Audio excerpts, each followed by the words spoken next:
சந்திர கிரகணம் ஏற்படும் போது மறந்தும் இது போல தவறை செய்து விடாதீர்கள். சந்திர கிரகணம் இந்த வருடம் மார்ச் மாதம் 3ஆம் தேதி செவ்வாய்க்கிழமை மாலை நேரத்தில் கிரகணம் பிற்பகல் 3:20 முதல் தொடங்கி மாலை 6:47 முடிவடையும். கிரகணத்தின் உச்ச நேரமாக 5:03 இருக்கும். முழு கிரகணமாக மாலை 4:38 5:32 வரை தெரியும். இப்படி வரும் சந்திர கிரகணம் சிவப்பு நிறத்தில் காட்சியளிக்கும். அப்படி வரும் கிரகணத்தின் போது தெரியாமல் கூட அன்று இது போல செய்து விடாதீர்கள்.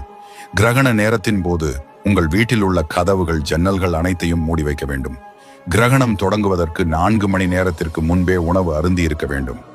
கிரகணம் உச்ச நேரத்தில் இருக்கும் போது கர்ப்பிணி பெண்களோ குழந்தைகளோ வெளியே இருக்கக்கூடாது. அதன் கதிர்வீச்சுகள் அந்த நேரத்தில் பாடுவது கர்ப்பிணி பெண்களுக்கு ஆகாது. கிரகணம் பௌர்ணமி நாள் அன்று வருவதால் அன்றைய நாள் ஆலய தரிசனம் செய்வது கூடாது.